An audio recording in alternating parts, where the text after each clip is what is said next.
I've got $40, a dead engine, and a stepfather who hits harder than a Mojave windstorm. But I swear to God, I'm walking out of this desert free or not at all. Chloe Sanders pressed her back against the trailer wall, listening to Richard's boots scrape the kitchen floor, and made the decision that would change everything. What happened next in that junkyard in that desert with those 97 riders, nobody would believe it. But every word is true. Before we go any further, if you've ever run from something that was supposed to protect you, hit that subscribe button and drop your city in the comments below. I want to see exactly how far this story travels. The morning Chloe Sanders turned 19, she woke up with 3 cracked ribs and $40 to her name. Not a birthday cake, not a phone call from someone who loved her. Just the dull, grinding ache in her side where Richard Croft's steel-toed boot had connected the night before, and the sound of him snoring through the paper-thin wall loud, shameless like a man who had never once worried about consequences. She lay there on that battered mattress and counted the ceiling tiles. 14. She counted them 1,000 times before. 14 tiles, a water stain shaped like the state of Texas, and the distant hiss of Highway 66 outside the window. She'd been counting ceiling tiles in this trailer for 4 years. 4 years since her mama died and left her alone with a man who wore a deputy's badge like it was armor against accountability. She counted to 14 one last time. Then she got up. She didn't cry. Chloe Sanders hadn't cried in 2 years, not because the pain had stopped, but because she'd made herself a promise the last time she did. She'd been sitting on the bathroom floor after a particularly bad night, blood on her lip, and she'd looked at herself in the cracked mirror above the sink and said, "You cry when you're free, not before." She'd kept that promise every single day since. She moved quietly. That was the first survival skill Richard had ever accidentally taught her: how to be invisible inside her own home, how to shift her weight to the outside edge of a floorboard so it didn't creak, how to open the refrigerator door slow because a sudden crack of the seal could wake him, how to breathe shallow and even when he was close. Chloe Sanders knew that trailer the way a prisoner knows their cell, every weak point, every shadow, every second of delay that could mean the difference between clean and caught. She pulled her backpack from under the mattress. She'd packed it 3 times already. Twice she'd lost her nerve and shoved it back. This was the 3rd time, and she knew without explanation, without ceremony, that this was the real one. There's a feeling a person gets when they've finally run out of rope. Not panic, not despair, but a terrible clarifying calm. Like the eye of a storm where everything is suddenly devastatingly still. Chloe felt that stillness now. It scared her more than Richard ever had. She packed fast. 2 shirts, 1 pair of jeans, socks, underwear, a thin hoodie. The photograph of her father, not Richard, her real father, dead 10 years now. From a heart attack at 43, still wearing his mechanic's coveralls in the picture, grinning at something off camera. And the wrench. A 14-inch Craftsman, heavy and honest, and scarred with use. It had been her daddy's. His name was still scratched into the handle, Dale Sanders. He'd taught her the name of every socket, every bolt, every gasket in an engine before she could read a chapter book. She pressed the wrench against her palm like a handshake and slid it into the bag. $40. She'd saved it over 8 months, singles and fives, skimmed from grocery change, when Richard sent her to the store tucked into a small hollow she'd carved into the wall behind her bed frame. 8 months of careful, terrified arithmetic. $40 felt like a fortune and a joke at the same time. She zipped the bag. In the living room, Richard Croft slept on the sagging recliner, one arm, hanging loose fingers still wrapped around a bourbon bottle like it was a stuffed animal. His badge sat on the end table next to a half-eaten bag of chips. Chloe paused in the hallway doorway for just a moment and looked at him. Really looked. She wanted to remember this exactly, not the fear, not the pain, but him.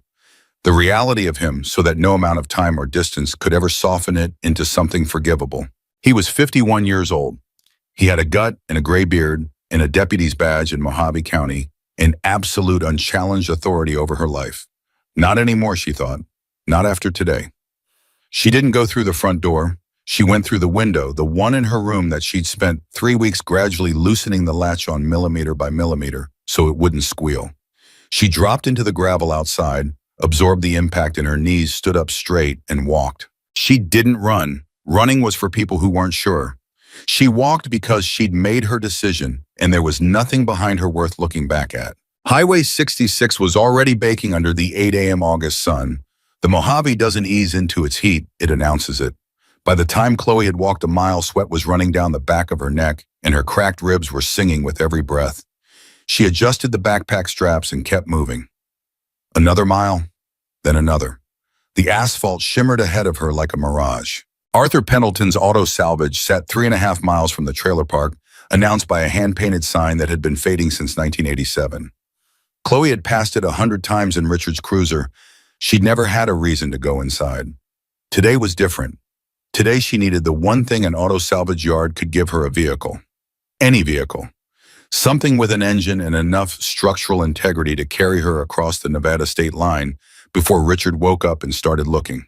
The yard was already open. Arthur Pendleton, 72 years old and built like a man who had never once taken the easy road, was sitting on an overturned oil drum outside his office shack, drinking coffee from a mason jar. He watched Chloe walk through the gate without getting up. "We're open," he said, barely. "I need to buy a vehicle," Chloe said. She pulled the $40 from her pocket and held it out. No preamble, no apology. "This is what I have." Arthur looked at the money. He looked at her. He had 72 years of reading people behind those eyes, and Chloe watched him do it. Watched him take in the backpack, the careful way she was holding her torso, the look on her face that wasn't quite desperation and wasn't quite calm, but was somehow both at the same time terrifying. He laughed. Not cruelly, just honestly. "Girl," he said, "I don't have a tire for $40. "I know," Chloe said, and she didn't move, didn't look away, didn't put the money back in her pocket. She just held it there. "What do you have?" Arthur stopped laughing. He looked at her for a long moment, really looked the way people rarely look at 19-year-old girls in desert towns, like she was a full human being and with a full human situation that deserved full human consideration. Then he set down his mason jar and stood up, joints cracking like old floorboards. "Come with me," he said. "Okay." He led her to the back of the yard, past rows of dead cars in various states of disassembly pickup trucks, with their hoods open like hungry-mouthed sedan carcasses, stripped to their frames, a school bus that had been there so long, the desert was actively reclaiming it, creosote growing through the wheel wells. And then behind a collapsed chain-link section near the east fence, she saw it, a 1978 Harley-Davidson shovelhead, or what had once been one. The frame was bent, not catastrophically, but visibly like the bike had gone down hard at some point and been dragged back up without a full assessment. The seat had been slashed, the foam underneath rotted and compressed. Both foot pegs were bent at wrong angles. The gas tank had a dent the size of a fist pressed in from one side. There were no mirrors, no fenders, no saddlebags, stripped down to almost nothing. The chrome that remained was pitted with rust. It looked like something that had been found in a ditch, because it probably had been. "Good Lord," Chloe said. "Now before you say something unkind," Arthur said, holding up one finger, "let me tell you what she's got under that ugliness." He crouched beside the engine and pointed. "Shovelhead's still there. Cylinders look okay from the outside.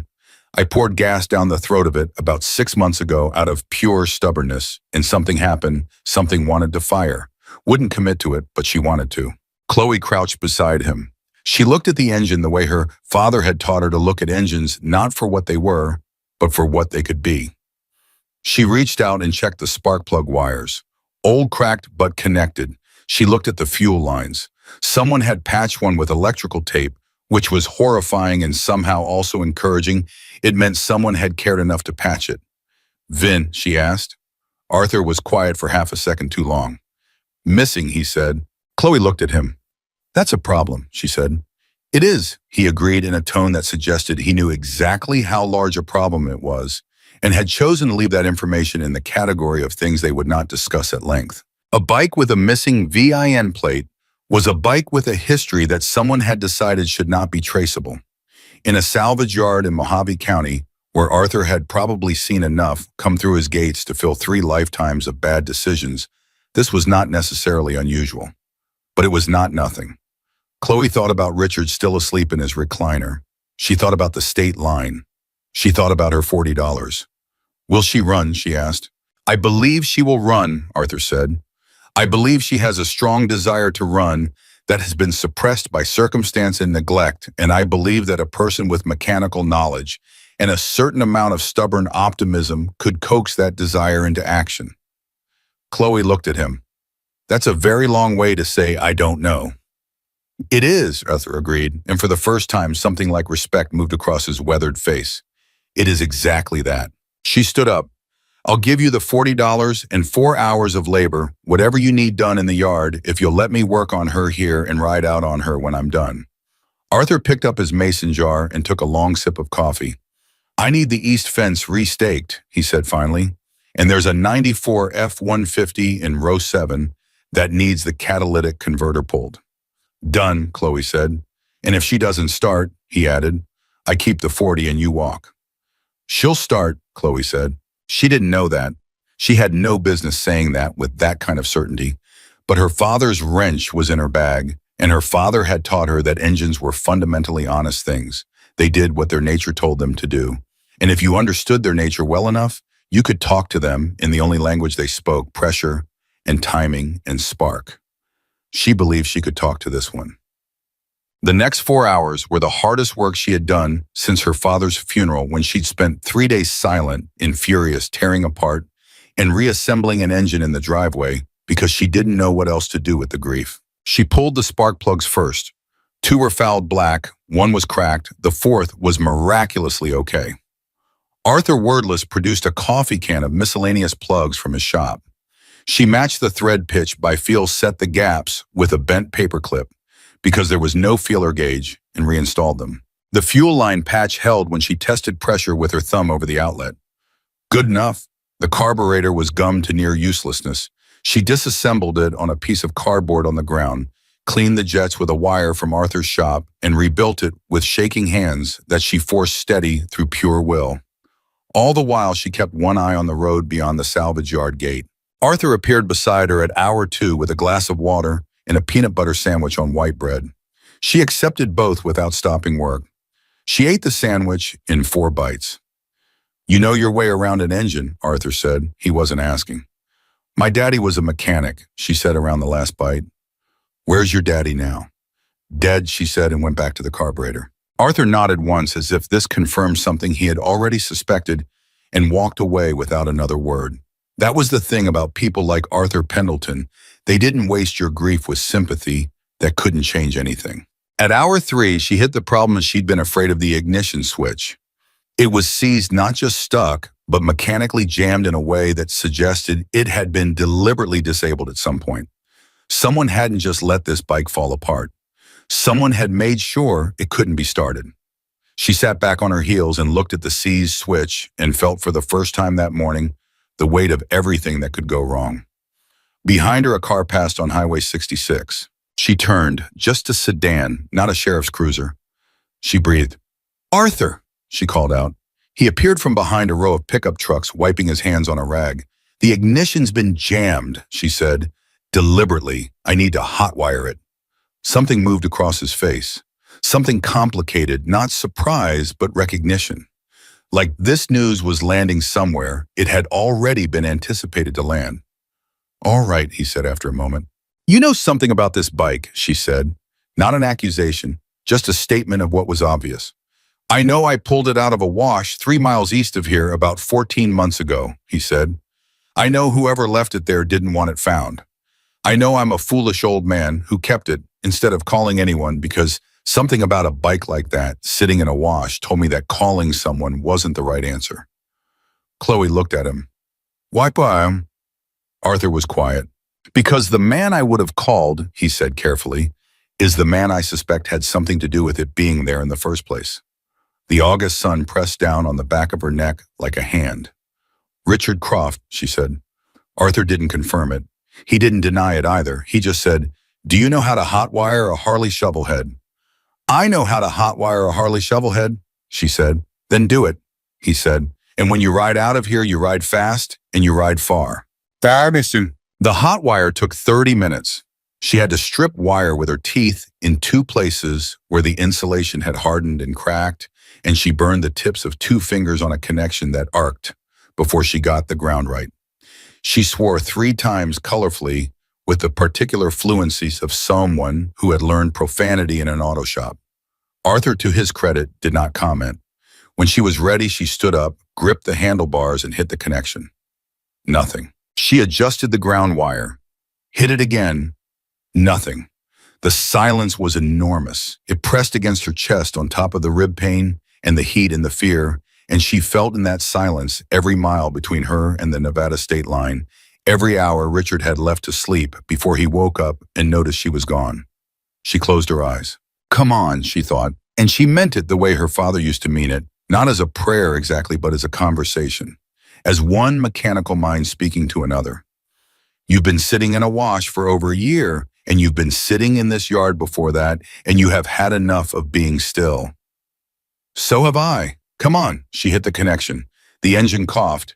She hit it again. The engine coughed louder, buttered, caught, and then with a sound like a controlled explosion, like something that had been held underwater finally breaking the surface. The 1978 Harley-Davidson shovelhead roared. Not smoothly, not cleanly. It rattled and shook and threw vibration up through the handlebars and into her hands and arms, like the machine was trying to shake itself to pieces. The sound was enormous, too big, almost violent, like something that had been caged far too long and had opinions about it. But it ran. Chloe held the bars and felt the engine shake under her and laughed a single short, involuntary laugh, the kind that comes out of a person before they have a chance to approve it. Arthur stood 10 feet away, watching with his arms crossed and something that might have been satisfaction on his face. She looked up at him. Thank you, she said. She had to raise her voice over the engine. He nodded. Ride fast, he said. Ride far. She kicked up the stand, adjusted her grip, and pointed the bike toward the gate. The wrench in her bag pressed against her spine. Her father's wrench. Dale Sanders, dead at 43, who had taught her the language of engines and the dignity of honest work and the particular necessary stubbornness of people who did not have the luxury of giving up. She opened the throttle. The shovelhead screamed. And Chloe Sanders rode out of Arthur Pendleton's auto salvage with $40 worth of debt, paid 3 cracked ribs, and a dead man's motorcycle running on prayer and desperation, in the most reckless kind of hope, the kind that has no plan B. She didn't look back. She didn't look back because she had promised herself she wouldn't. She didn't look back because everything that mattered to her, her father's wrench, the $40 worth of grit it had taken to get here, the road that stretched ahead of her toward Nevada, and whatever life existed on the other side of that line, all of that was forward. She didn't look back. And if she had turned her head just once in that last moment before the highway took her, she would have seen Arthur Pendleton standing at his gate, watching her go with the expression of a man who had just done the most complicated right thing of his long life.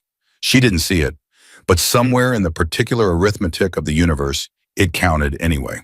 The desert swallowed the sound of the engine degree by degree, and Chloe Sanders became a girl on a motorcycle on a highway in August, which is to say she became for the first time in 4 years almost free.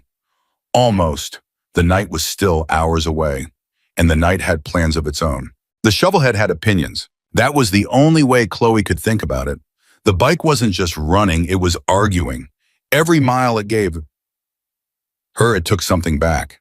The vibration had moved past her hands and into her shoulders and settled into her cracked ribs like a second injury, a reminder that the desert didn't care about her plans. The handlebars shook in her grip with a frequency that felt almost intentional, like the machine was trying to communicate something she hadn't learned to hear yet. She rode anyway. Highway 66 in August at dusk is a particular kind of alone. The traffic had thinned to almost nothing, an occasional semi blowing past her in the opposite lane, its wake hitting her like a wall and pushing the bike sideways before she wrestled it back.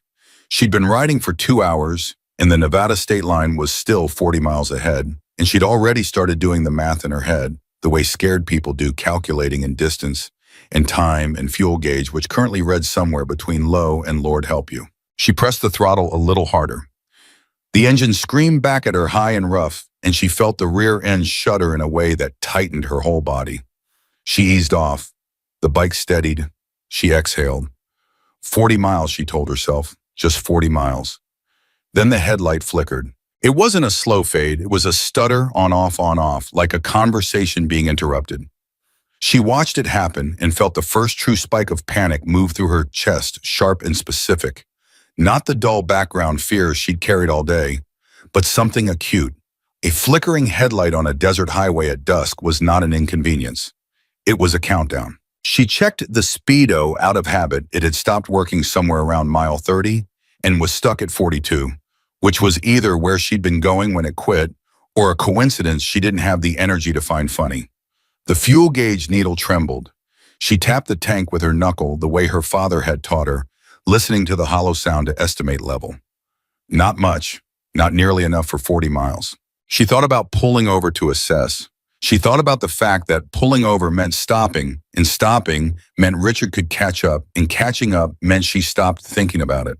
She kept riding. The headlight flickered again. This time it stayed off for 3 full seconds before it came back. "Don't you do it," she said out loud, to the bike, to the headlight, to the desert, to whatever mechanism of fate had delivered her to this specific highway on this specific evening with this specific machine. "Don't you dare." The headlight came back strong. She almost laughed again. Almost. It was another 6 miles before the rear tire locked. There was no warning, no shimmy, no gradual pull. Just a sudden mechanical seizing that sent the back end skidding sideways across the asphalt and wrenched the handlebars out of her grip for one horrifying instant before she caught them again and used every muscle in her body to fight the slide. The engine howled, the tire left a black scar on the highway, and then silence. Total ringing silence, punctuated only by the tick of cooling metal and the whisper of desert air. The bike was dead. Not stalled, not flooded. Dead, the particular final quiet of an engine that had given everything it had and had simply run out of everything to give. Chloe sat on it for a moment with her hands still wrapped around the handlebars, breathing. Her ribs were screaming, her hands were shaking. The headlight, with a timing that would have been funny in any other situation, chose this precise moment to go completely permanently dark. She got off the bike. She stood beside it in the failing light of the Mojave evening and looked at it and said with great feeling and no particular elegance, "Are you kidding me?" The bike said nothing. She had no cell phone. Richard monitored the bill. She had no water. She had the clothes on her back and her father's wrench and approximately $32 left after she'd given Arthur the 8 she owed him from the 40. She was somewhere on Highway 66, about 34 miles from the Nevada state line, on a dead motorcycle in the dark in August, in the desert, with a corrupt deputy somewhere behind her who was going to wake up and notice she was gone. She sat down on the asphalt beside the bike and pressed her back against the engine block, which was warm against her spine, and made herself think. That was the thing about panic. You couldn't fight it by pretending it wasn't there. You had to let it move through you like weather, feel the full force of it, and then when it passed, think.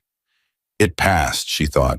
She had a dead engine that had quit for reasons she hadn't fully diagnosed. She had her hands and her knowledge and her father's wrench. She had the dark coming in fast. And she had somewhere in the back of her mind a very clear picture of what happened to her if she didn't move.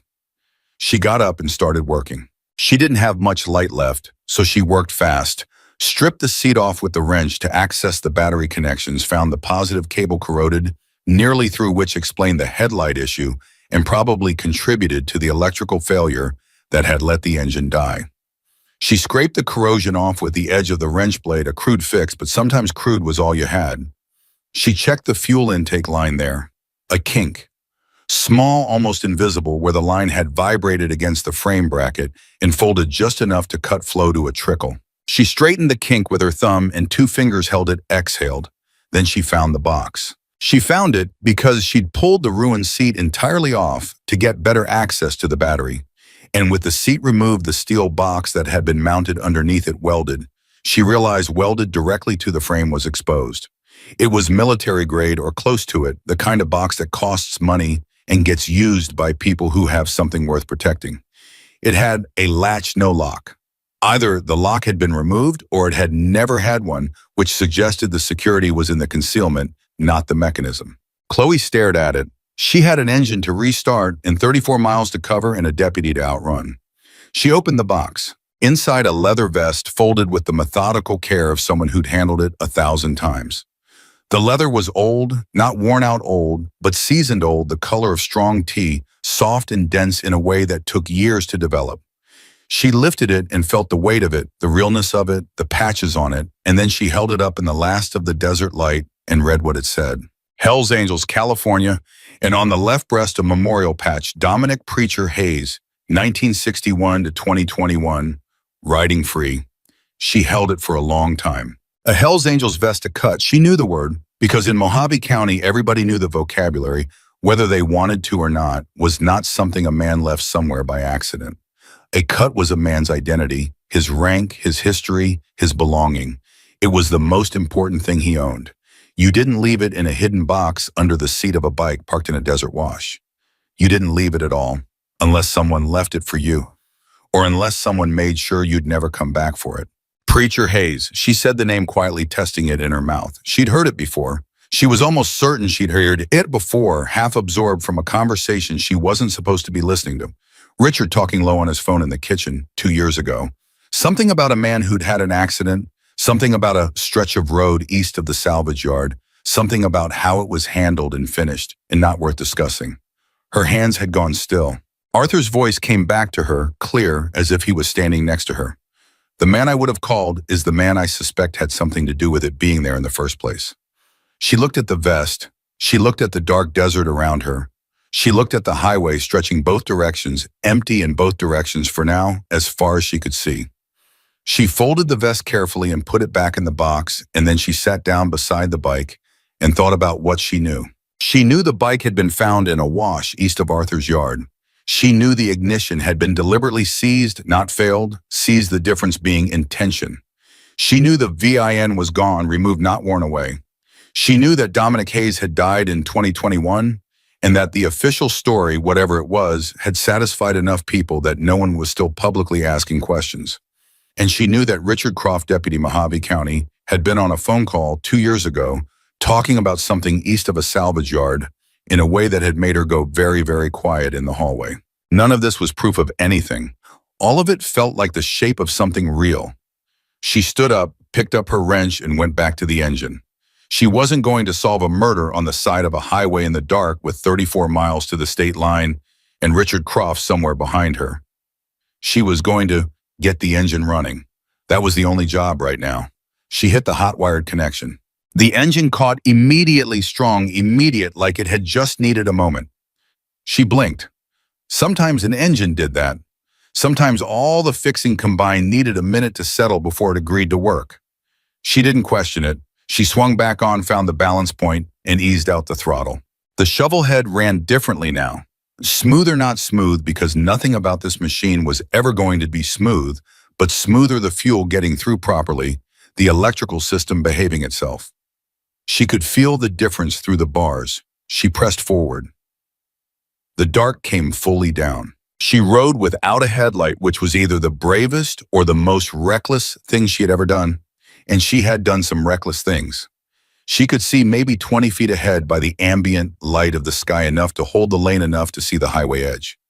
She kept her speed down and her attention absolute and didn't think about what would happen if a deer crossed the road. 8 miles. 10. The cold hit her somewhere around mile 12, in the way only desert cold can hit.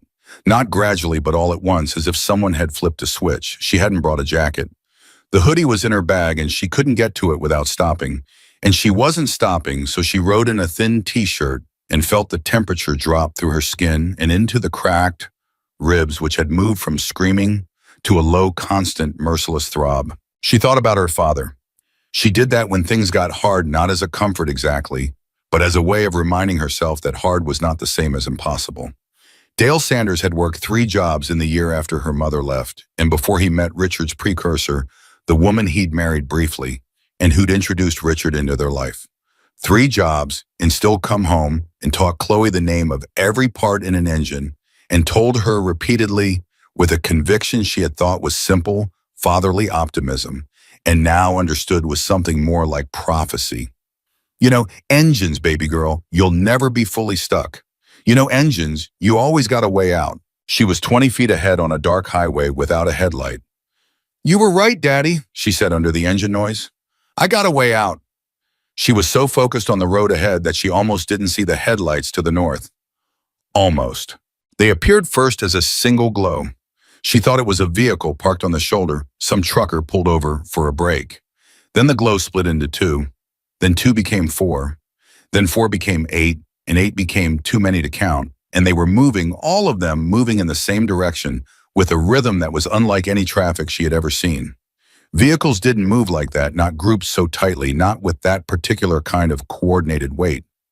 She slowed down. Her brain started working through possibilities, a convoy, maybe military, a group, some kind of organized, the sound hit her. It came before the lights resolved into shapes before she could see what she was hearing, and it was the most distinctive sound she had ever heard in her life. The combined roar of dozens of V-twin engines running together, a sound that wasn't individual motorcycles anymore, but had become something unified, something almost geological, like a sustained thunder that had decided to move in one direction. Her foot came down, the shovel head stopped. She sat there in the dark on a dead man's motorcycle with his vest in a steel box under the stripped seat in the combined headlights of what she was now counting. One cluster. Two, three, she lost count.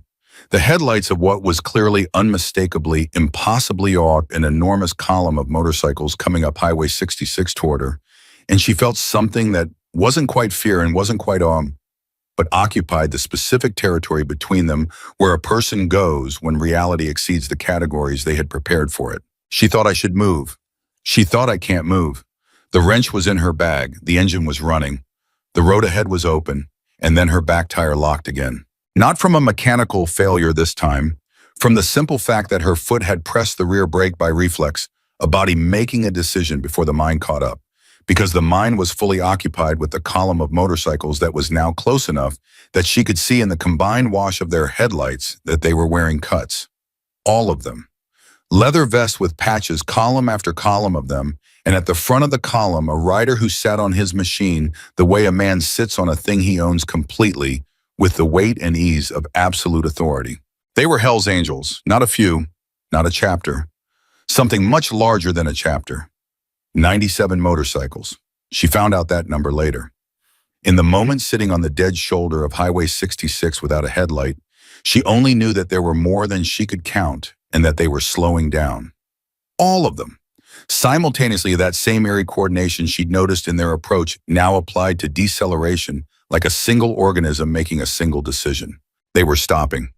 Because of her. The column came to a halt, strung out behind the lead rider, and the lead rider rolled his machine up until he was 20 feet from Chloe, and stopped, and in the wash of his headlight, she could see him clearly. A man in his 50s, the build of someone who had spent his whole life doing physical work, a beard going gray, and eyes that had the particular quality of people who have been in charge of dangerous things for long enough that danger no longer registered as danger to them. Just information. He looked at her.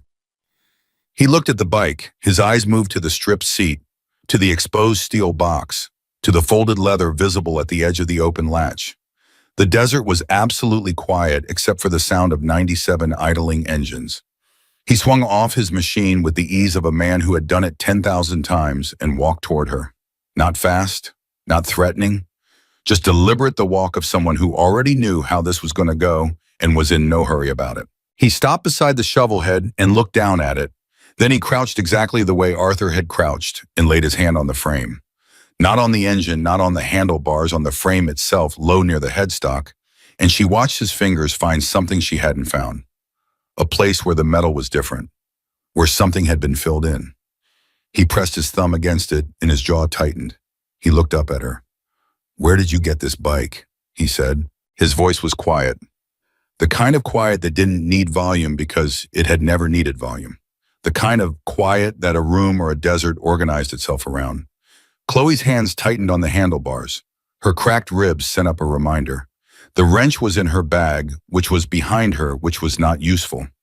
97 motorcycles idled at her back, and there was nowhere to go and nothing to do, but the only thing she had ever really known how to do, tell the truth. "Auto salvage yard," she said. 3.5 miles east on 66. Man named Arthur Pendleton. The big man looked at her for a long moment. "And the vest," he said. "Did you take it out of the box?" "I opened the box," she said. "I didn't take anything." "Why'd you open it?"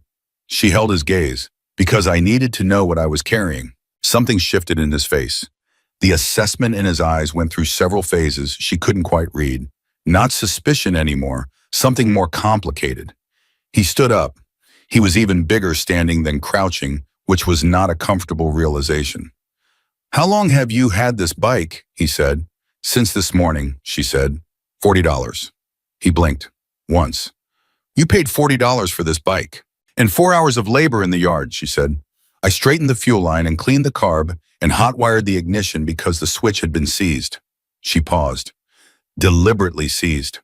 The man's eyes went to the frame again, to the spot his thumb had found. He looked back at her. "My name is Jack O'Connor," he said. "I was Preacher Hayes's road captain for 9 years." The engines idled. The desert was cold.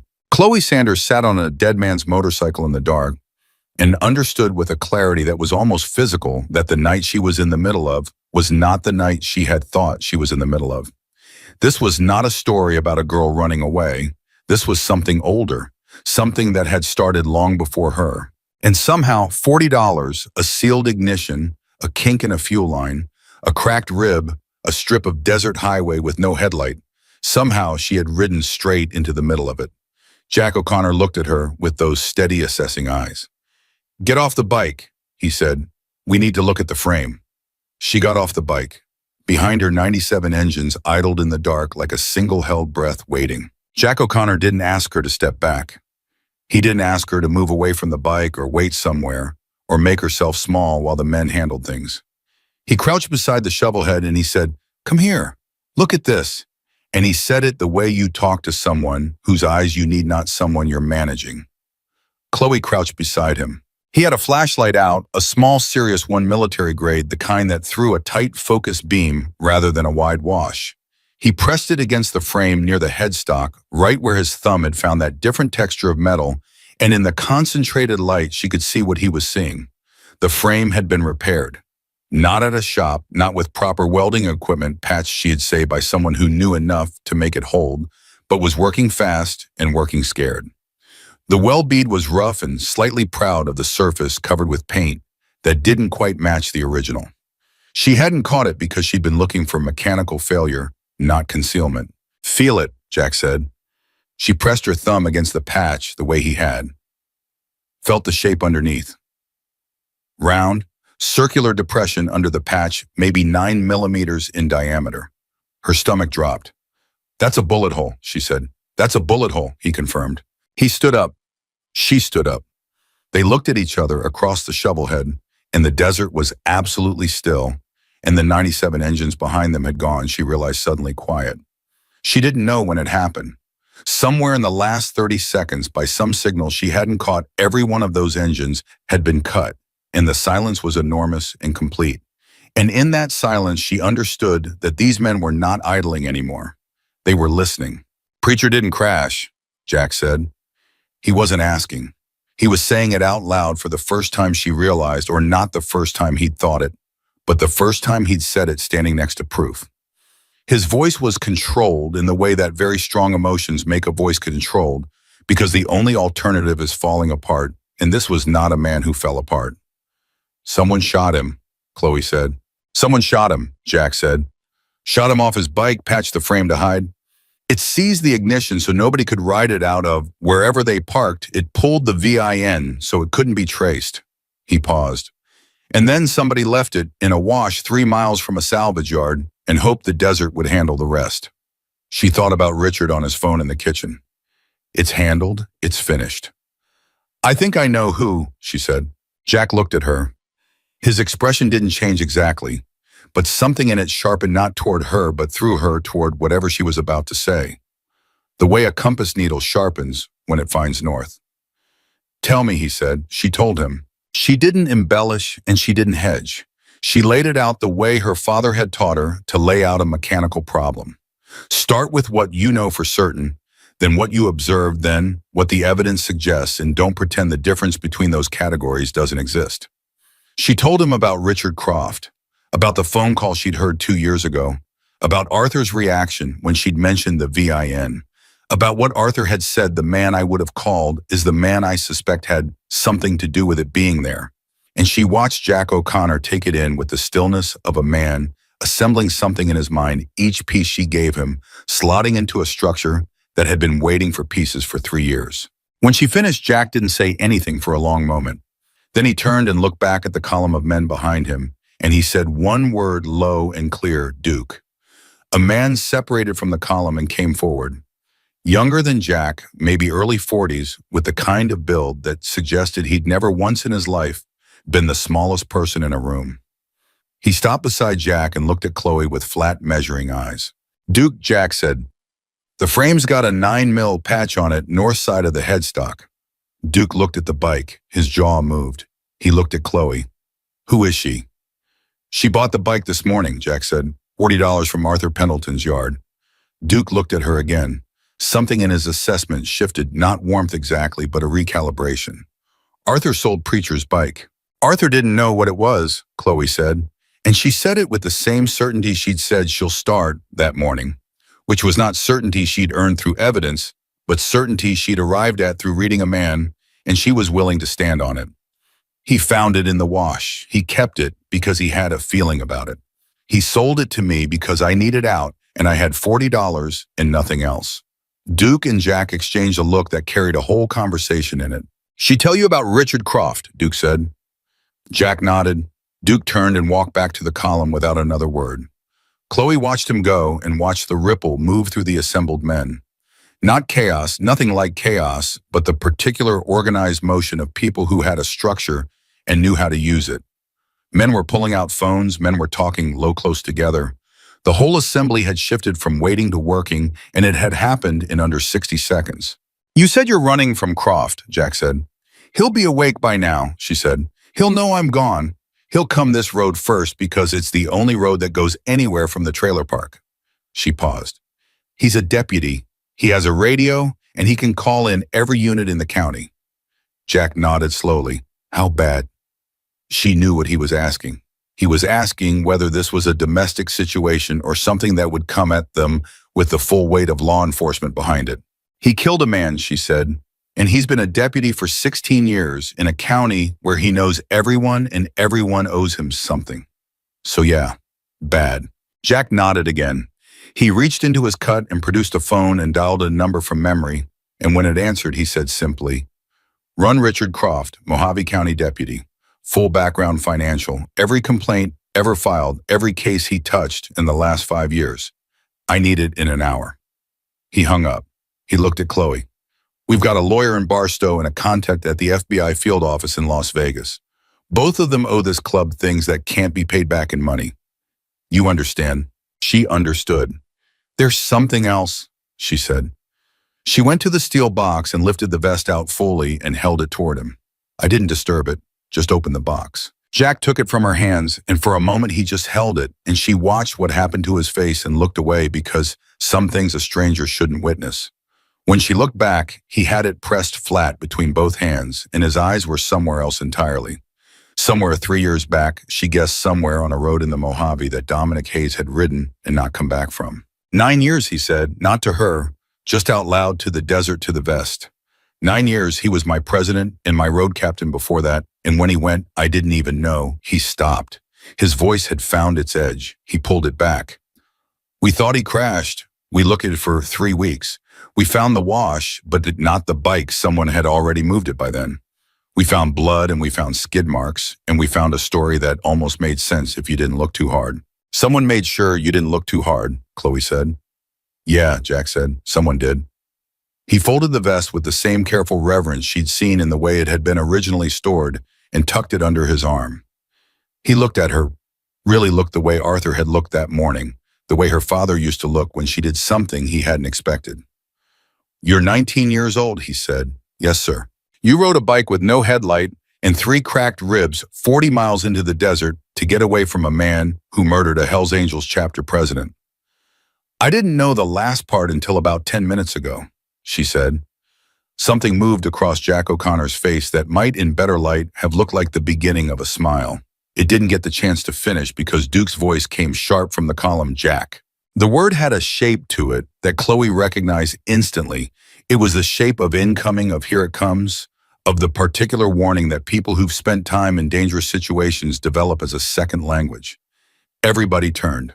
Down the highway coming from the east, from the direction of Mojave County, from the direction of the trailer park were headlights, blue and red cycling through the dark.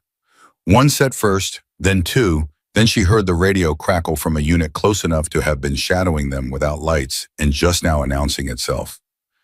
3 sheriff cruisers. And at the front of the convoy, slightly ahead of the others, traveling faster than the others, the one she recognized without being able to see the plate number because she knew the particular way he drove, aggressive and certain like a man who had never once been told no, Richard Croft. "That's him," she said. Her voice came out steady.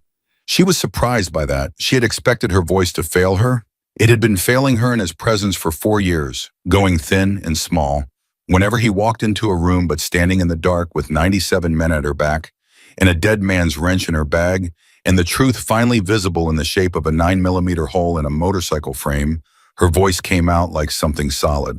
Jack turned to look at the cruisers. Then he turned back to his men. He didn't raise his voice. "Form up," he said. What happened next took less than 90 seconds. 97 motorcycles ridden by 97 men who had been doing this for a collective several centuries of combined experience rolled forward and arranged themselves across the highway in a configuration that was not aggressive exactly, but was utterly, completely, immovably present.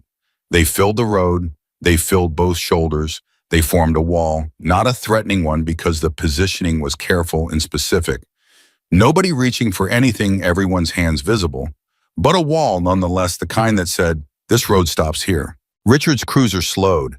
It slowed because it had to, because there was nowhere to go, because 97 motorcycles on a 2-lane desert highway in the dark do not leave gaps that a sheriff's cruiser can thread. It slowed, and the 2 units behind it slowed, and they all came to a stop about 30 feet from the front of the formation. The driver's door of the lead cruiser opened. Richard Croft stepped out. She hadn't seen him in 12 hours, which felt like a different geological era. And the distance, physical, circumstantial, let her see him clearly in a way that proximity had never allowed.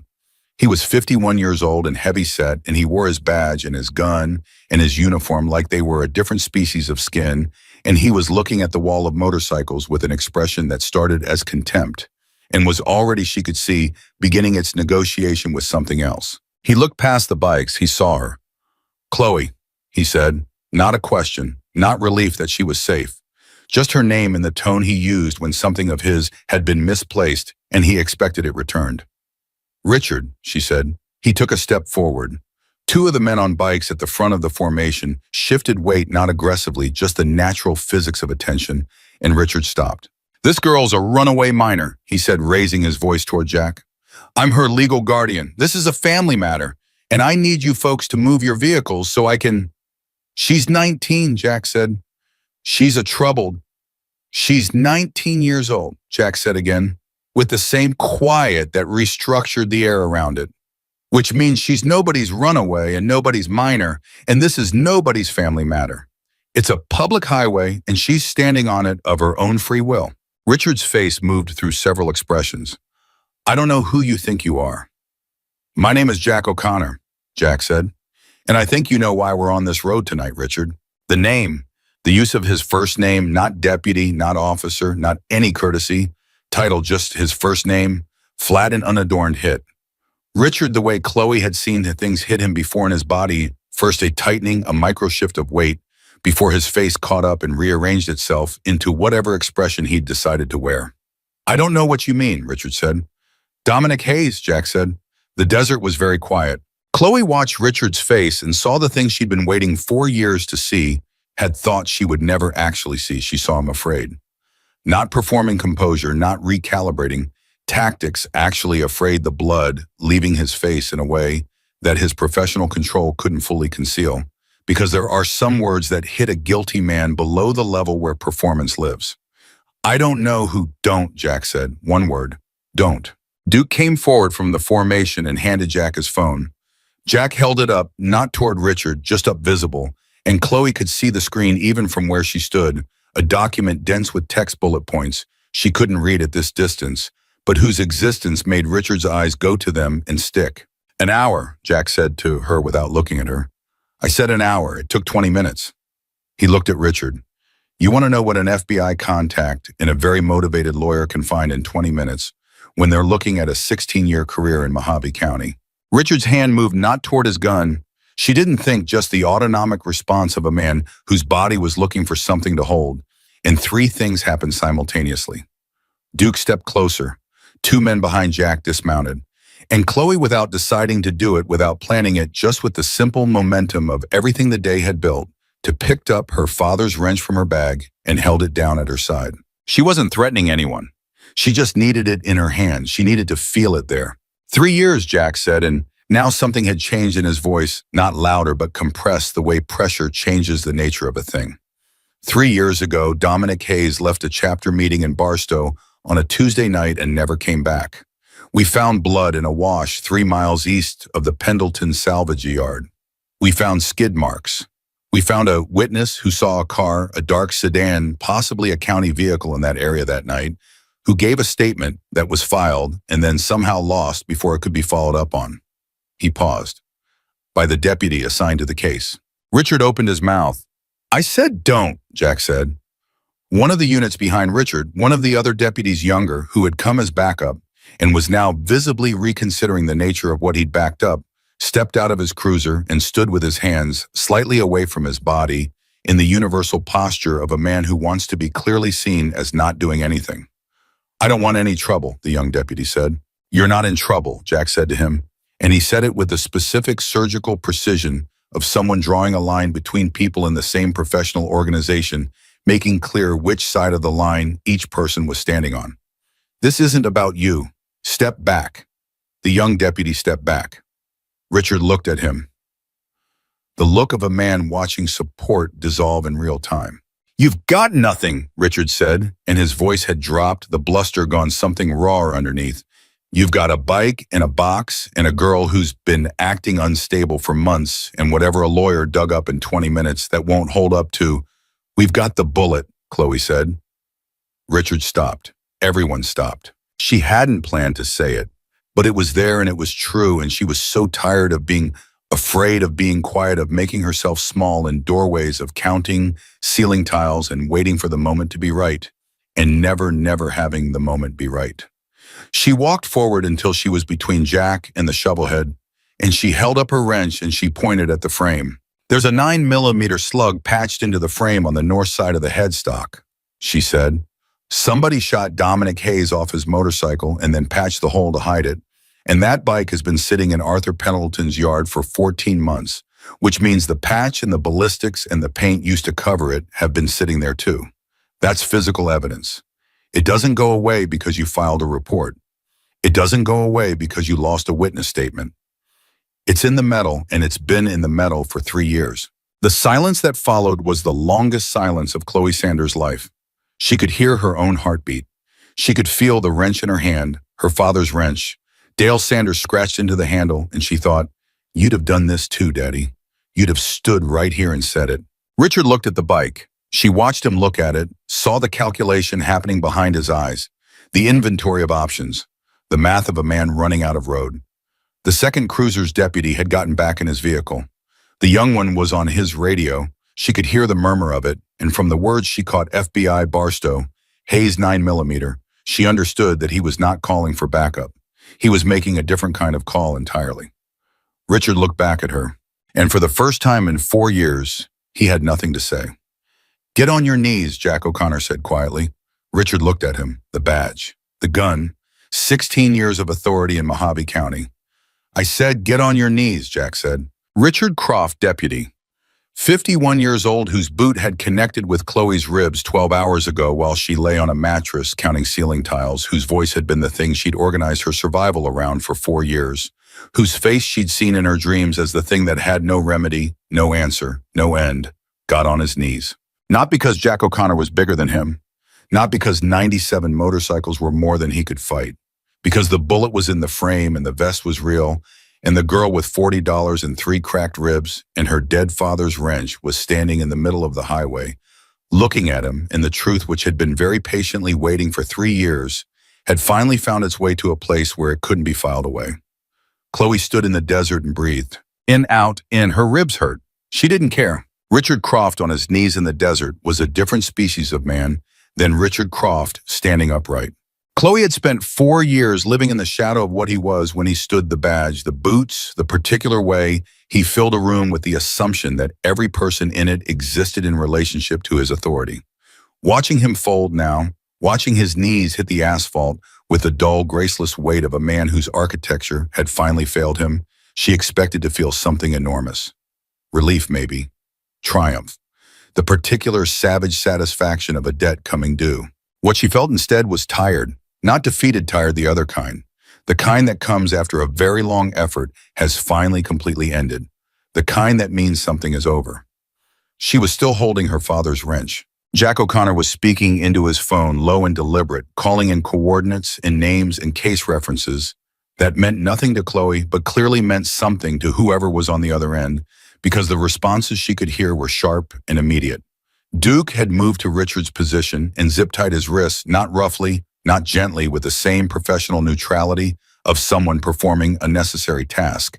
And Richard was letting it happen with the hollow compliance of a man who had finally run the full inventory of his options and found it empty. The young deputy, his name tag said Briggs. She could see it now, was still on his radio. His voice had the controlled urgency of someone navigating a situation they hadn't been trained for, doing their best to find the right channel for a night that didn't fit any category. FBI field office, Briggs said to no one in particular, looking up from his radio at Jack. Las Vegas. They're dispatching. Maybe 90 minutes. Tell them we have a subject in custody and a physical evidence piece that needs immediate forensic preservation, Jack said. He looked at Chloe. The bike doesn't move until they clear it. You understand? It's not my bike, she said. Right now, it's a crime scene, he said. After that, we'll talk about what it is. She nodded. She sat him down on the shoulder of the road because her legs had decided they'd done enough standing for one day, and she set her father's wrench across her knees and looked at Richard Croft on his knees in the headlights of his own cruiser and tried to organize what she was feeling into something manageable. She couldn't, so she stopped trying. Duke appeared beside her and crouched down, and he held out a water bottle, and she took it and drank half of it without stopping, and the cold of it moving through her chest made her eyes sting in a way she hadn't anticipated. When did you last eat? Duke asked. Peanut butter sandwich, she said. About 1 p.m. Duke stood up and walked back to the formation without comment. And 2 minutes later, a man she hadn't spoken to appeared with a foil-wrapped burger that was warm and slightly crushed, and the best thing she had ever eaten in her life. She ate it in 4 bites and didn't apologize for it. Thank you, she said. The man nodded and went back to his bike. She looked around at them. The formation had relaxed slightly, the way a held breath partially releases when immediate danger has passed, but the situation is still live. Men were talking to each other low. Some were on phones. The organized intelligence of a large group that knew what it was doing was operating all around her, and she was inside it, not belonging to it exactly, but held by it in the specific way that a person is held by something much larger than themselves, that has decided for reasons of its own that she matters. She thought about Arthur Pendleton. She thought about him standing at his gate watching her ride out, and whether he'd known, really known, the specific shape of it, what he was sending her into. She didn't think he had. She thought he'd known something was wrong and had lacked the power to address it directly, and he'd done the thing that powerless people sometimes do when the right combination of circumstances appears. He'd passed the thing along to someone who might be able to carry it further. He'd passed it to her, and she'd carried it here. Richard shifted on his knees, and the movement drew her attention back to him. He was looking at her not with the authority he usually assembled his face into when he looked at her, not with contempt or dismissal, but with something she'd never seen on him before and needed a moment to identify. He was looking at her the way someone looks when they're finally seeing a thing they'd refused to see for a long time. Chloe, he said. His voice had come down from everything it usually was and landed somewhere small and almost human. I want you to know. Don't, she said. He stopped. Whatever you're about to tell me, she said. I don't want it, not tonight, maybe not ever. She held his gaze and felt something in her chest solidify the way metal cools from liquid into something that holds a shape permanently. You had 4 years. You had 4 years, and you used every one of them to make me smaller and keep me quiet, and you wore a badge while you did it. So whatever you want me to know right now, it's too late. It doesn't belong to me. Richard looked at her for a long moment. Then he looked at the ground. That was enough. That was in fact exactly enough. Jack came back and crouched beside her again, with the ease of a big man who'd been moving on and off bikes for 30 years and had never lost his physical ease. He had a notepad, actual paper she noticed, not a phone, and he had written things on it in a small, cramped hand. He turned it toward her. 3 things, he said. First, the FBI will want a full statement from you. Everything the phone call you heard 2 years ago, Arthur's comments about the bike, the condition of the ignition, what you found in the box. All of it in order exactly as you remember it. Don't speculate. Just what you know and when you knew it. Okay, she said. Second, I've got a lawyer. Her name is Reyes. She's out of Barstow, who is going to want to talk to you before the FBI does. Not to complicate anything, just to make sure that a 19-year-old girl with 3 cracked ribs, who's been living under the roof of the primary suspect for 4 years, doesn't say anything that gets used in a direction it wasn't meant to go. She looked at him. You think they'd come at me? I think Richard Croft has 16 years of relationships in this county, Jack said. And some of those relationships are going to panic when this comes down. Panicked people look for ways to redirect. I want you protected before that happens. She thought about that. It was the most practical form of care she'd experienced in a long time. Not comfort, not reassurance, but action. Preparation. The actual work of making sure she didn't get crushed by the aftermath of a thing she hadn't started. What's the third thing? She said. Jack looked at the notepad. For the first time since she'd met him, he seemed to be choosing his words with the specific care of someone who knows they're about to say something that can't be taken back. Preacher Hayes had no family, he said. No kids, no siblings, still living. His parents are gone. He had us, and he had what he owned, and what he owned is going to go through probate because he died without a clear will. He paused. The bike is part of his estate. It's also a crime scene, so it goes through evidence processing first, and then through the courts. That'll take time. Another pause. But I want you to know that when that process ends, the club's position is going to be that the person who found the evidence that gave Preacher justice should have a role in what happens to it, whatever that means to you, whether that means keeping it or being there when we decide what to do with it or just knowing. Chloe looked at the shovel head sitting on the shoulder of the road, the dead headlight, the bent frame, the stripped seat and the exposed steel box, and the rough patch near the headstock where a 9mm bullet had been buried in the metal. She thought about $40. She thought about the way the engine had sounded when it finally caught that enormous, violent, reluctant roar, something that had been held down for too long finally breaking surface. She thought about how much the bike and the morning and herself had in common. I don't need to keep it, she said. I just needed to ride it. Jack nodded once slow, like that answer had confirmed something. The 90 minutes passed in pieces. Reyes arrived first 40 minutes after Jack called her in a dark blue sedan, a woman in her late 40s who had the brisk, unhurried competence of someone who had handled complex situations for long enough that complexity no longer rattled her. She introduced herself to Chloe with a handshake that meant business and spent 20 minutes with her going through the sequence of events. Not debriefing, she clarified, just listening, organizing, flagging the things that needed to be said carefully and the things that could be said simply. The phone call you overheard, Reyes said, 2 years ago, you said you heard Richard say it's handled and reference a location east of the salvage yard. Yes. Could you have been mistaken about the location reference? Chloe thought about it honestly. He said east of the yard. I assumed he meant Pendleton's because it's the only yard on that stretch of 66. But he didn't say Pendleton's specifically. Good, Reyes said. That's exactly the kind of precision that holds up. Don't round it up into something more certain than it was. What you heard is enough. You don't need to make it more. I'm not trying to make it more, Chloe said. I know, Reyes said. That's why it'll hold. 40 minutes after Reyes, the FBI arrived, 2 vehicles, 4 agents, one of whom was a forensic specialist who went straight to the shovelhead with a case kit and began the methodical work of documenting the frame patch before anything else. The lead agent, a woman named Vasquez, who introduced herself with the economy of someone who did not waste words, took one look at Richard, Croft, zip-tied on the road, one look at Jack O'Connor, and one look at Chloe sitting on the shoulder with a wrench across her knees and said, "Somebody brief me." Jack briefed her. Reyes added specifics. Briggs, the young deputy, provided his own account with the slightly over-careful detail of someone aware they were on the right side of a situation they'd nearly not been on the right side of. Vasquez listened to all of it without interrupting. When they finished, she was quiet for a moment. Then she walked over to Richard. She crouched in front of him the way Jack had crouched beside the bike, not to intimidate, just to be level. To be in the same plane as the thing she was examining. "Richard Croft," she said, "I'm going to read you your rights, and then I'm going to ask you some questions. And I want you to understand, before I do either of those things, that we have physical evidence. We have a witness account of a phone call.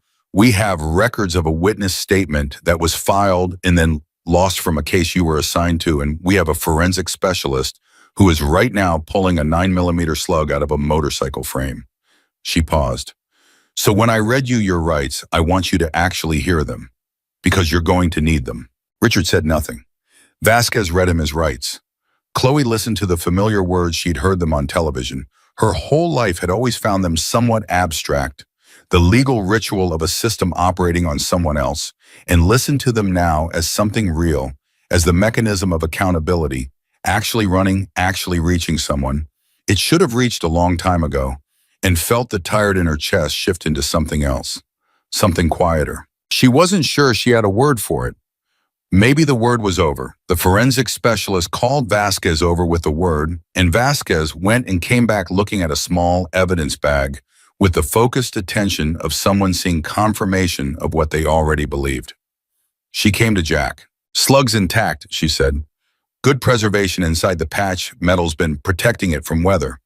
We'll need ballistics to match it to a weapon, but the caliber is consistent with a service weapon." She looked at Richard, then away. "Consistent with a Mojave County deputy's standard issue." The desert was absolutely still.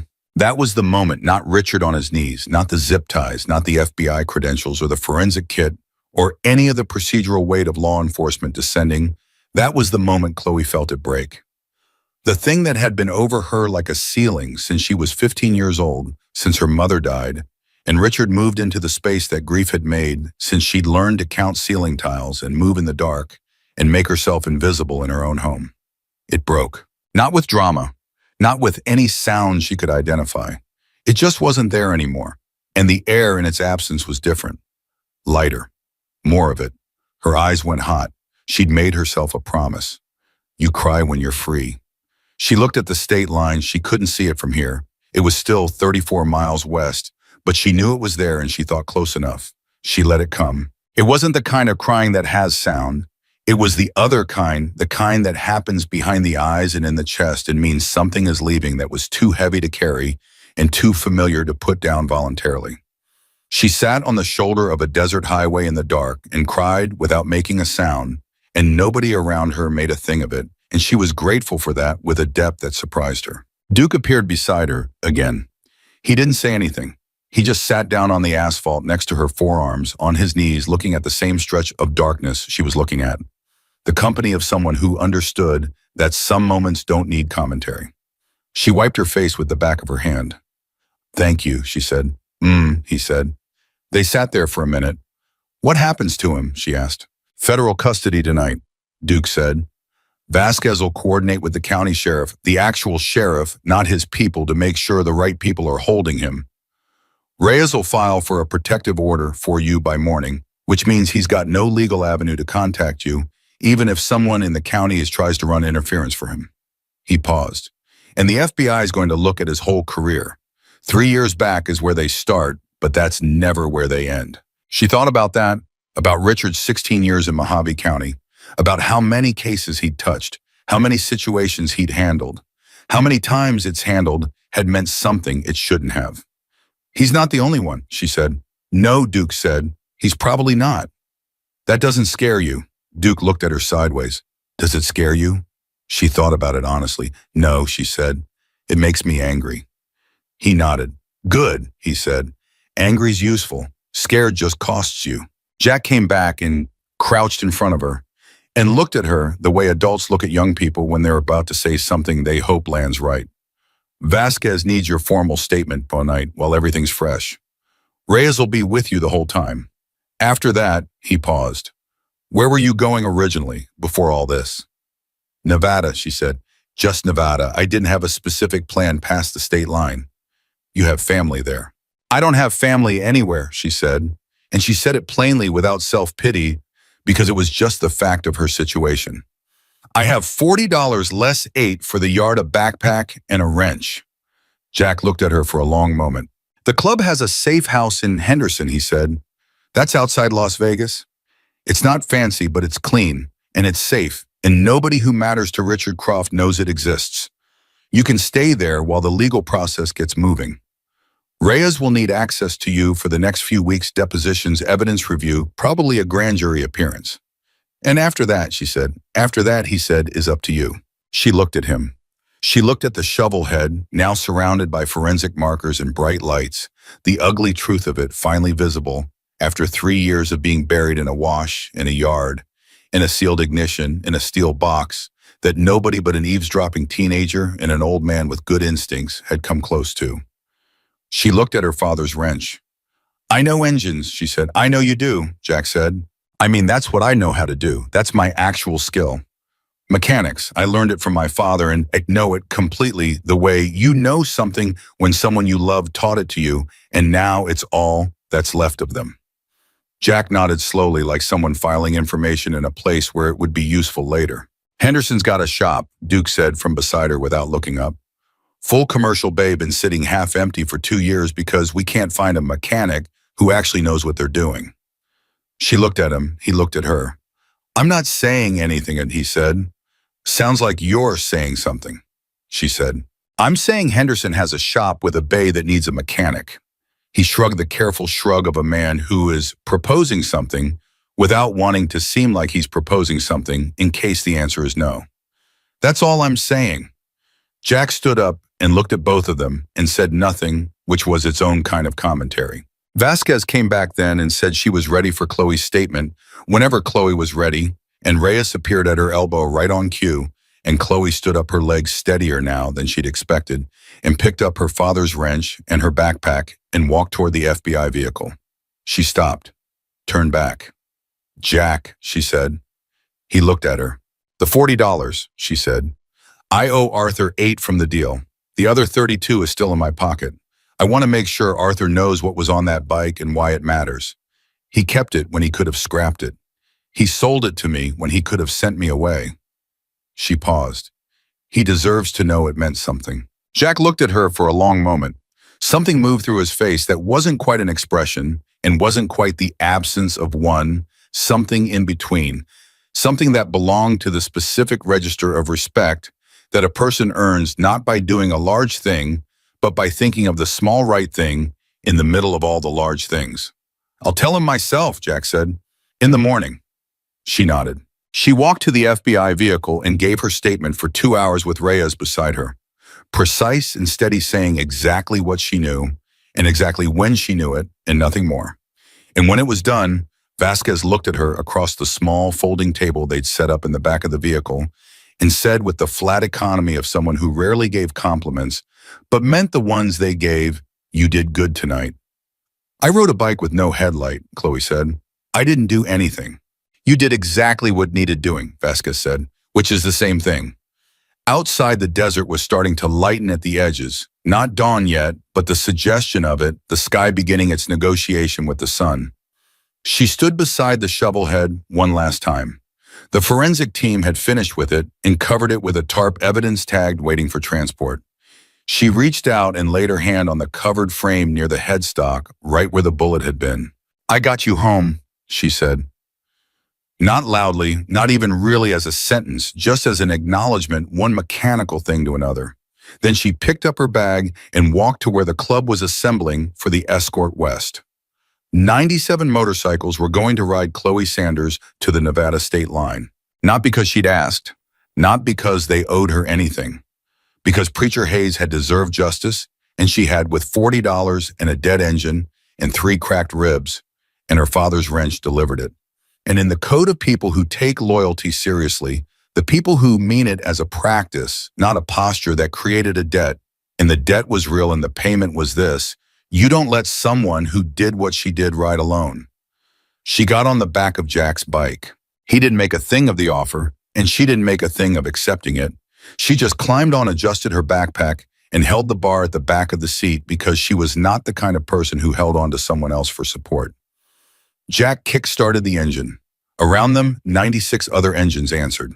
The sound was enormous. Not frightening now, not overwhelming, but something else entirely. The sound of a thing being honored.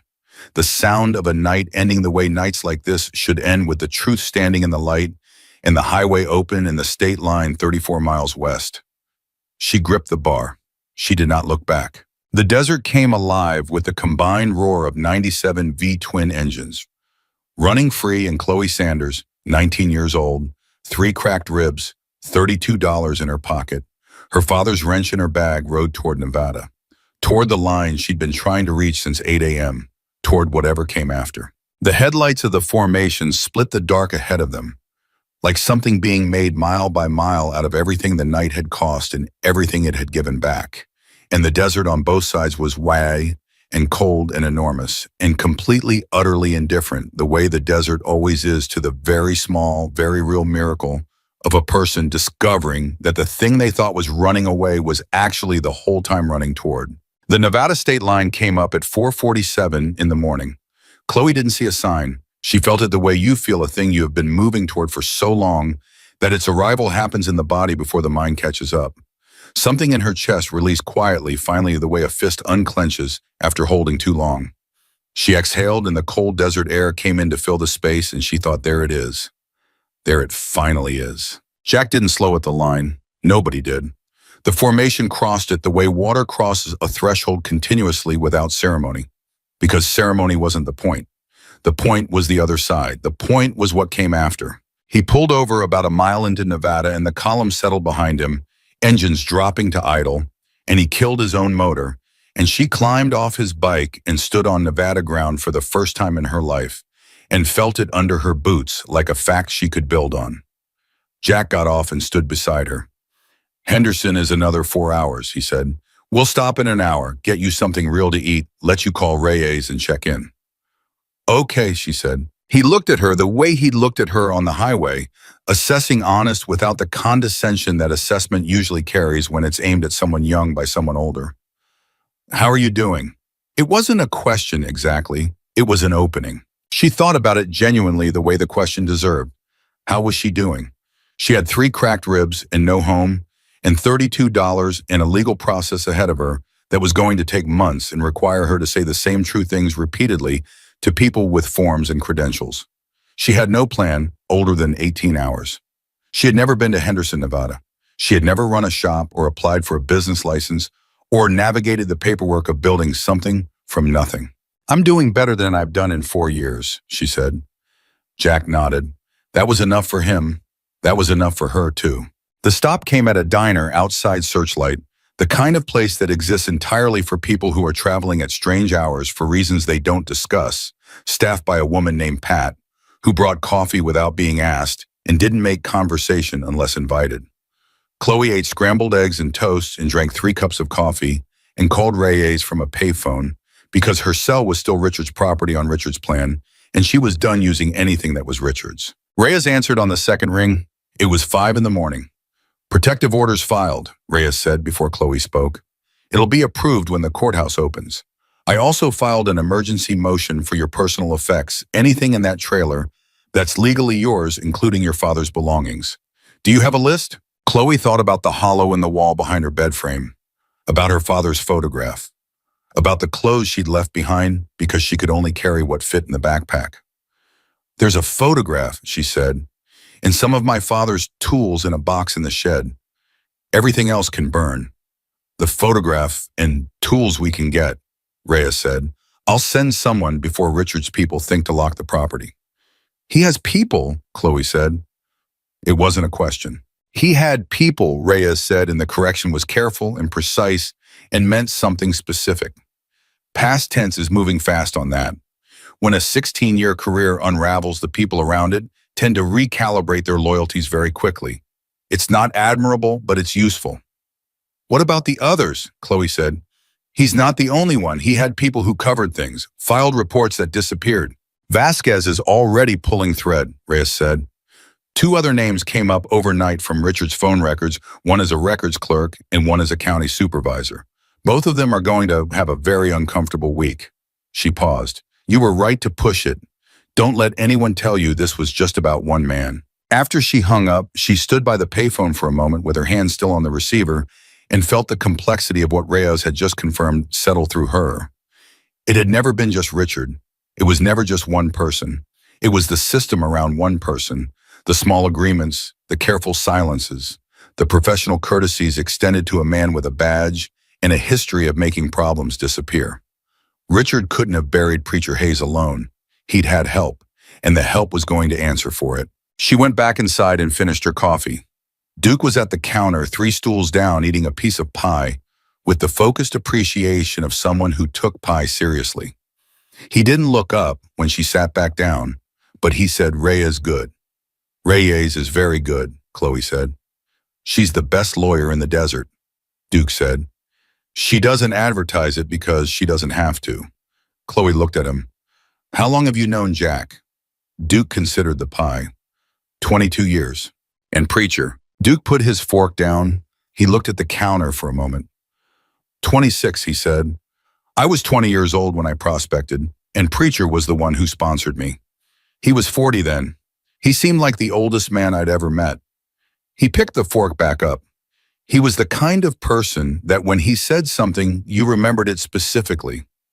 Not generally specifically, the exact words. He paused. The last thing he said to me the night of the meeting in Barstow before he rode out was, Duke, you worry too much about the wrong things. I've been thinking about what the right things were ever since.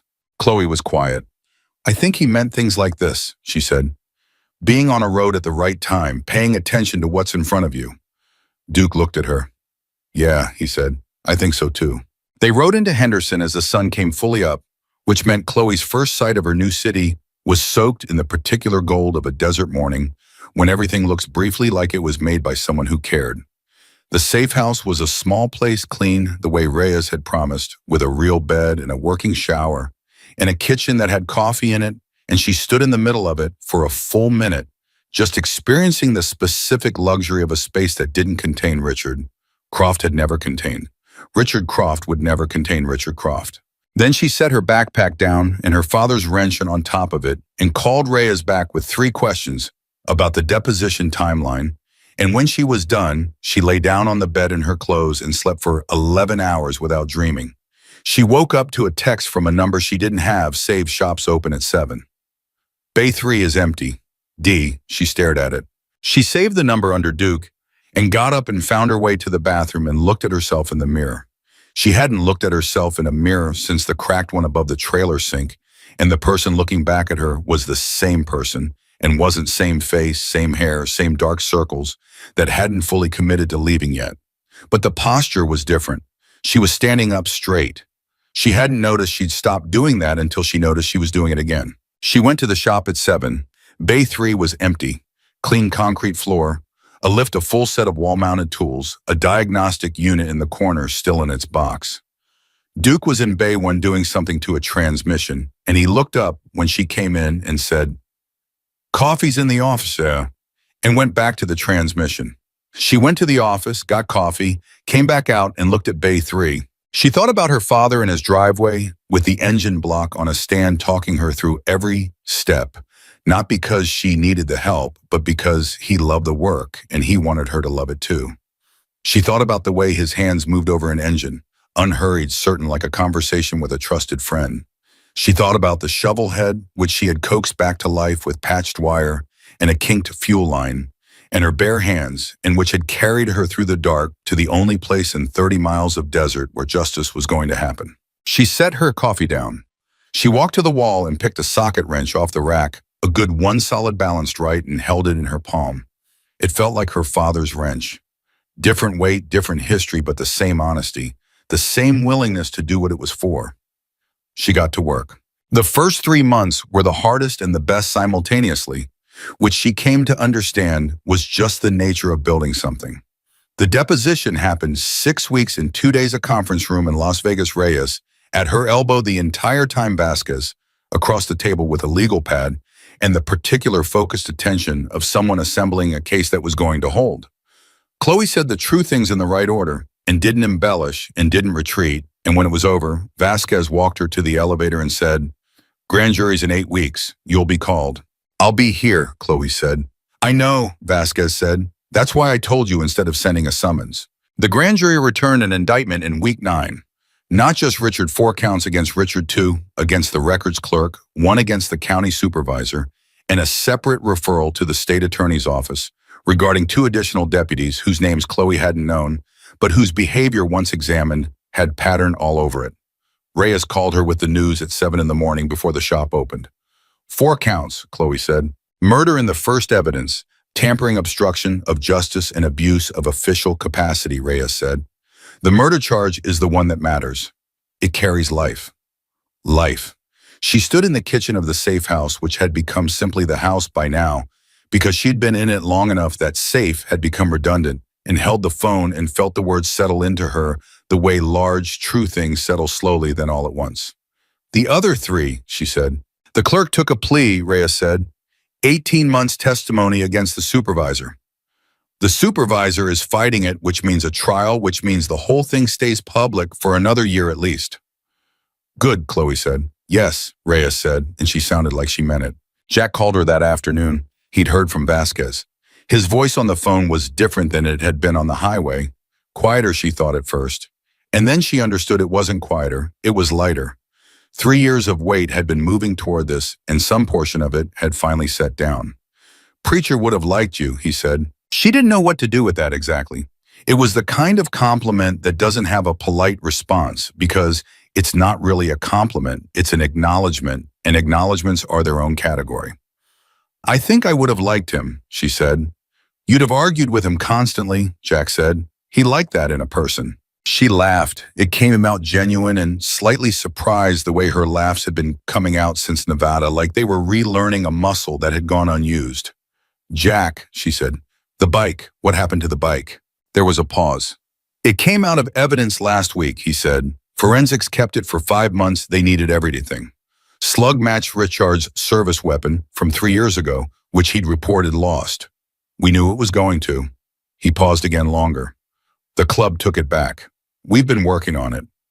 "Working on it how?" "Frame's been properly repaired," he said. "A real weld this time by someone who knew what they were doing. Engine's been rebuilt. We tracked down a seat from a 78 that matches the original. New chrome, paint's getting done next week." He paused. "It's going to be right, the way it should have always been." She thought about the first time she'd seen it, the bent frame of the slashed seat, the seized ignition, the rust. The thing it had been when someone left it to die in a wash. What it was going to be when the people who loved it got to say how it ended. "Where's it going?" she said. "Clubhouse in California," Jack said. "Permanent display, preachers cut the memorial patch in the bike. All together where people can see them." He paused. "There's going to be a dedication. We'd like you there." She didn't answer immediately, not because she was unsure she knew the answer before he finished the sentence, but because she wanted to feel the weight of the invitation properly before she accepted it. She had not been someone who got invited to things. She had been someone who was tolerated or avoided or managed, but not invited, not with the specific warmth that an invitation carries when it's real. "Yes," she said, "I'll be there." The dedication was on the Saturday in October, 3 months after the indictment, 7 months after a 19-year-old girl with $40 had walked into a salvage yard and bought a dead man's motorcycle because it was the only way out she could find. She drove herself from Henderson. She had a truck now, a used F-150. She'd paid for with 6 months of shop work, negotiated from a man in Boulder City who tried to upsell her until she told him exactly what was wrong with the catalytic converter and the front differential and the left rear brake caliper, at which point he'd sold her the truck at her price and told her she was the most inconvenient customer he'd ever enjoyed. The California clubhouse was everything she'd expected and nothing like she'd pictured. She walked in and found a room full of people who all knew each other and a few who knew her by name. Before she introduced herself, Duke had apparently been descriptive, and she shook hands and accepted coffee and stood in the specific, particular way she'd learned to stand in Henderson, like a person who knew her value and wasn't performing it for anyone. Jack found her after 20 minutes. "Come see it," he said. He walked her to a room off the main hall where the shovel head stood on a display mount, fully restored, not showroom restored, not artificially pristine, but right. Every part in its proper place, every surface at its correct level of honest wear. Preacher's cut hung on the wall above it, the memorial patch visible, the California patch catching the light. The steel box sat open on a shelf beside it, the latch up its story permanently part of the display. She stood in front of it for a long time. Someone had engraved a small plate and mounted it on the display stand. She leaned in and read it. Dominic Preacher Hayes, 1961 to 2021. Brought home by Chloe Sanders, who paid $40 and didn't look back. She read it twice. Then she turned to Jack, who was watching her with the patience of a man who understood that some things needed to be felt completely before they were spoken about. You didn't have to do that, she said. We did, he said, because it's true and because true things should be said out loud. She looked at the bike one more time. At the frame, now properly welded the evidence of what had been done and what had been fixed, both visible if you knew where to look. At the engine that had roared alive on a Mojave morning when a girl who'd been told she had nothing discovered that what she had was enough. She put her hand on the handlebars. She felt the metal cool and honest and permanent. Thank you, she said, not to Jack, to the bike, to Preacher Hayes, who had died on a Tuesday night and waited 3 years for someone to find the truth buried in his machine. To her father, who had taught her the language that made the finding possible. To Arthur Pendleton, who had passed the right thing to the right person at the right moment and trusted that she'd know what to do with it. She stood in that room and held the handlebar of a restored motorcycle and understood completely, and without remainder, what the whole long chain of that August day had been about. It hadn't been about escape. It had been about arrival. Months later, when people asked her how it happened, the reporters, the documentary crew that came sniffing around the true crime podcast that Reyes politely declined on her behalf, she always said the same thing: she'd needed a way out, and she'd had $40, and that was all the story there was at the beginning. Everything after was just what happened when you keep moving forward and you don't stop telling the truth and you don't let anyone make you small enough to stop. Richard Croft was convicted 13 months after the indictment. Murder in the first degree, evidence tampering, abuse of official capacity. The judge sentenced him to life without parole and said in the courtroom that the case represented one of the most sustained and deliberate abuses of public trust she had encountered in 22 years on the bench. Chloe sat in the gallery and listened to the sentence and felt nothing dramatic and everything real. She drove back to Henderson that evening and opened the shop the next morning at 7. Bay 3 was hers. She'd taken on 2 apprentices, young guys from the neighborhood who wanted to learn something honest, and she taught them the way her father had taught her. Start with what you know for certain, then what you observed, then what the evidence suggests, and never pretend. The difference between those categories doesn't exist. She told them the name of every part. She told them that engines were honest things that did what their nature told them, and that if you understood the nature well enough, you could talk to them. One of the apprentices, 20 years old and serious in the way that people are serious when they're learning something for the first time that they know they'll know for the rest of their lives, looked up from a carburetor one morning and said, "How'd you learn all this?" She thought about her father, about the driveway and the engine block, and the way his hands moved like a conversation with a trusted friend. About a 14-inch Craftsman wrench with Dale S. scratched into the handle, which still sat on the corner of her workbench every single day where she could see it. "My dad taught me," she said. "He must have been a great mechanic," the kid said. "He was," she said. "He was a great mechanic, and he knew that the most important thing wasn't the skill. It was knowing that you always had a way out if you understood the machine in front of you." She picked up her father's wrench. She went back to work. That is the whole truth of what happened when a runaway girl bought a rusty Harley for $40 and 97 Hells Angels changed everything overnight. Not because the world is fair, or because justice is guaranteed, or because the right people always show up at the right time, but because Chloe Sanders did not stop moving, did not stop telling the truth, and did not put down the wrench. She had earned every mile, every single one.